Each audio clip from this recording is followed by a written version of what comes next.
Hi again, Marvin Kilborn here, retired public school teacher. This video is going to be about my first job teaching mathematics at a school in Dallas. It'll be a two-part video. I'm going to spend this video talking about my first year or half year there, and then I'll do a follow-up explaining the events of my second year in Dallas. But basically, my last video was about Pinkston High School. It was a social studies position that I had accepted. Turned out just every aspect about it just really sucked. It was a really, really bad long commute. Anyway, if you watch that video, you'll see that I lasted about 4 weeks, I believe it was, and quit. So it was kind of too late. I continued looking for work, continued applying for teaching jobs, but I'd already discovered that it was going to be very, very difficult for me to find a social studies job unless I was willing to coach, which I wasn't.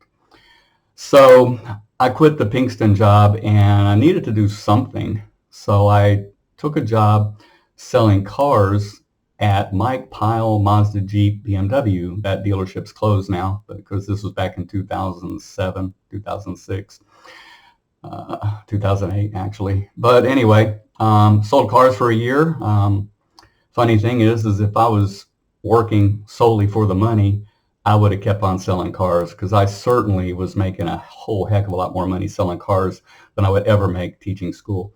But it wasn't feeding my soul. I wasn't satisfied with it. It was just the job I went to. I was very good at it, very successful at it, but I just wanted more. I'm just kind of one of those weird people who feel like I need to feel like I'm doing something really important, something relevant and meaningful for society. Selling cars isn't it. So plus you put in a lot of hours, 10, 12 hours a day, 6, possibly sometimes 7 days a week. And there's a lot of dead time, a lot of time just waiting around for customers. But anyway, so earlier in my trying to find a job, I had done a little letter writing campaign, and our governmental leaders had written me, and a few of them had recommended that I get certified in something more marketable like math or science. So while I was teaching GED courses, I certainly got a refresher on middle school math up to Algebra 1, maybe, pre-calculus. So while I was selling cars, I decided, you know what, I went to college to become a teacher. That's really what I want to do. So let me go ahead and sign up and take the middle school math certification test for Texas. Because as I pointed out in another video, when once you get certified in one thing, once you've met all those requirements, all the college credit hours you're required to have for a certain subject, after that, all you have to do is just be able to pass the test. Sounds really stupid, and as far as I'm concerned, it is really stupid. The ability to pass one single test shouldn't qualify anybody to do anything. But that's the way the system's set up. So I signed up to take the math middle school or math grades 4 through 8 certification tests. I took it, I passed it, and started updating my applications to all the schools that I had already applied to, including Dallas. So I updated my application to include my math certification, my math certificate. Shortly after that, this is towards the end of 2007. Yeah, towards the end of 2007, a school called D.A. Hulcy Middle School in South Oak Cliff, Dallas, called me in for an interview. I live in Tyler. It's about an hour and 45 minutes away from this school. Have never been that familiar with Dallas other than just driving over there to go to a concert or take my wife shopping or something. So I wasn't familiar with the South Oak Cliff area. I would soon come to learn that South Oak Cliff is the most violent, most crime-ridden, least desirable area of Dallas. It's a pretty bad place. One example of how rotten South Oak Cliff is the local Walmart, and they actually have a Walmart in South Oak Cliff, and I went to it several times while I taught at Hulcy. The greeter isn't some retired octogenarian. The greeter is actually a Dallas police officer. And then pretty much everything in the store is locked up, locked down. There are bars on, local store windows. Almost every store in the South Oak Cliff area has bars over the windows and bars over the doors, and they lock everything down at night. The Walmart, again, has a Dallas police officer is the greeter. It's the first thing you see when you walk in. CDs, DVDs, movies, clothes. I mean, everything has chains through them, locks on the doors.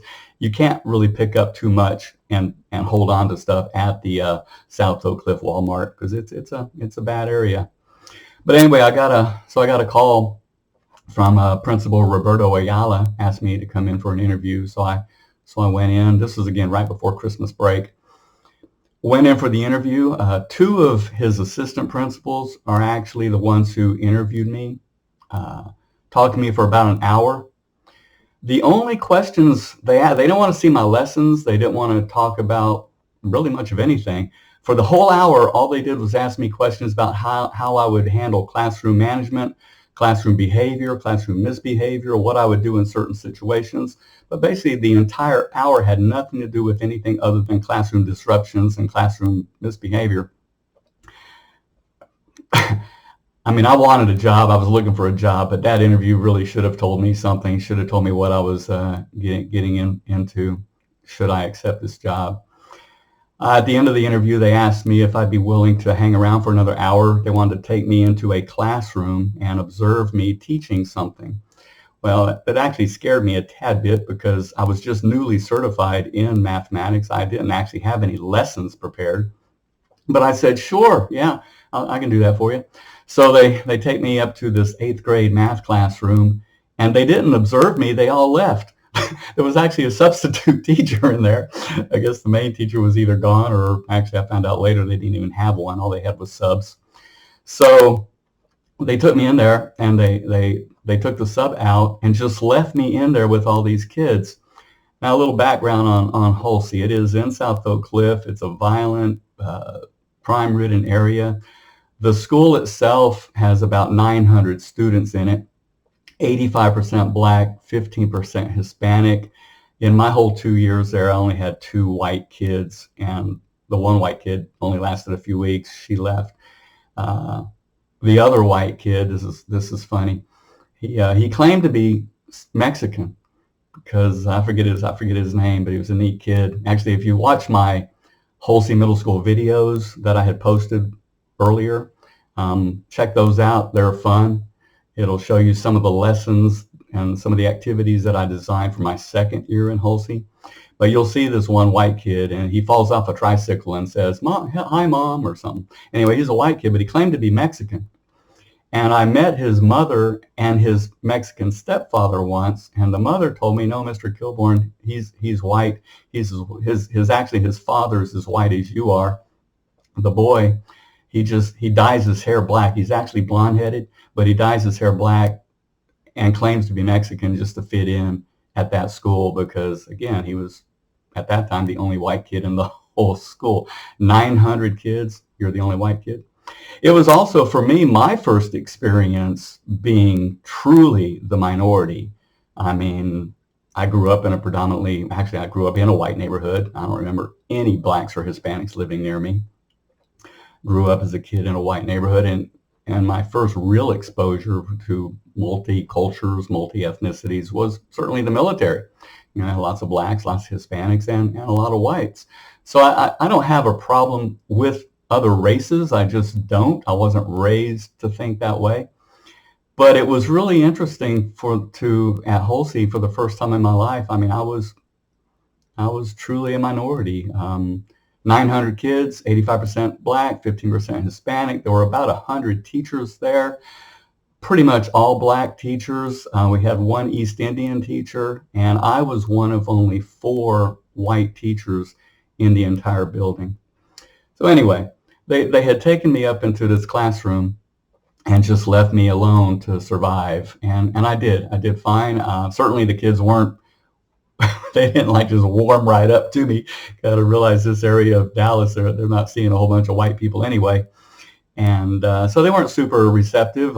Some of them were pretty disrespectful to me, but I didn't run out. I didn't leave. It just, all right, this is what it is. And I mean, I already experienced some of the same behaviors in Keithville and also at Pinkston. So it's not like this is my first time being disrespected. So I asked the kids, what are y'all working on? And a few of them actually told me I think they were just converting fractions or something. But it was some basic math skill they were working on.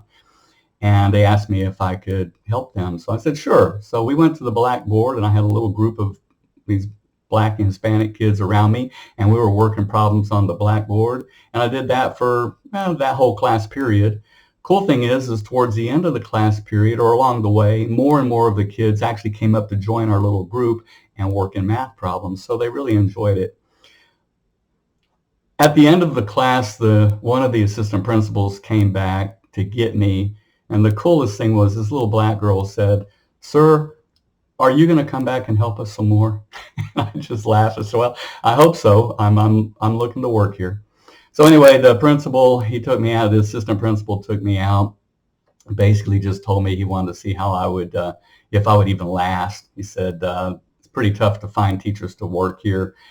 Even substitutes don't typically go substitute more than one time. Again, it's a rough school. It's a rough place. But he told me he was going to recommend to the principal that they hire me, and sure enough, he did. The very next day, Mr. Ayala called me, offered me the job, asked me to come out. He wanted to meet with me and fill out a little bit of paperwork and stuff. So I drove out there, just wanted to meet me because he hadn't before. Told me he was going to accept the recommendation of his assistants and hire me. And he said, just, the district would be calling me with the contract and all this stuff. Of course, I'd already been through that with Pinkston. Hopefully it would go better this time. And it did. So I actually started right after the Christmas break. He told me, come back the very first day after Christmas break, and that's when you'll start. And they'll take care of the contract and all that somewhere along the way, which they did. I've already mentioned Hulcy, and that area of Dallas is violent. There were fights in that school pretty much every single day. Actually, I used to say when someone would ask me, "Well, Mr. Gilbert, did you have a good day?" I say, "Well, there's no blood on the floor, so there's that." So that kind of signifies a good day. I actually had a fight in my classroom my very first day, and keep in mind, I had spent spring break, Christmas break, getting prepared, writing lessons, getting ready to teach, but I knew that first day or two was going to be a meet and greet, get to know the kids, set up a seating schedule, let them know classroom expectations, kind of get to know them a little bit, let them get to know me a little bit. And that went basically pretty well as could be expected. Again, remember, I didn't mention this earlier, but once again, this 7th grade math class had not had a teacher for the entire first half of the year. They had hired a teacher, but he only lasted a couple weeks, told the principal he had never been so disrespected in his life, and quit. And after that, they just had a bunch of substitutes babysitting the class and just handing them out lessons created by other teachers, because this school is big enough where we had 3 7th grade math teachers, 3 6th grade, and 3 8th grade, and pretty much every other subject had 3 teachers for each subject. So again, it's a big school. But sure enough, that very first day there, first day, January 2008, I spent the whole day just kind of getting to know them and talking and stuff. And at the end of the day, when the bell rang for them to leave, these 2 kids just jumped up and started fighting each other. Went to the ground, tied each other up. They're wrestling and fighting. One little girl hollered at me, you want me to go get a principal? I said, sure. Caught me off guard. So she ran out to go get a principal, and I went over and actually separated the 2 boys. One was huge, one was really tiny, so it was kind of a weird fight anyway. But that was my first day. Welcome to D.A. Hulcy Middle School, Mr. Gilbert. I hope you enjoy the ride. Well, it was tough. I can't really say I had a great second half of the year. I did the best I could. I did teach them. But, they went the whole half of the year without, that was, again, just like in Keithville, this was their room, and this white guy wasn't going to come in and just take over. So it was touch and go, a lot of rough days, some good ones. But I kind of decided fairly early on that my main goal was just to survive that first year and hopefully have a contract to return the next year. And then I would get a chance to start fresh, start day one. It would be my room, and I would be able to lay down the law and all that. So Anyway, and that's basically what happened. I have one funny story to illustrate how rough it was in this school. Again, keep in mind, I live in Tyler, Texas. This was in South Oak Cliff. It's an hour and 45-minute drive one way. So I did that round trip every day for a year and a half. One day I was driving home and I stopped in a little town of Terrell. Terrell, there's a little side road you take to go into Terrell. I went to the Walmart to do a little shopping. Then as I'm leaving, I'm not really paying attention.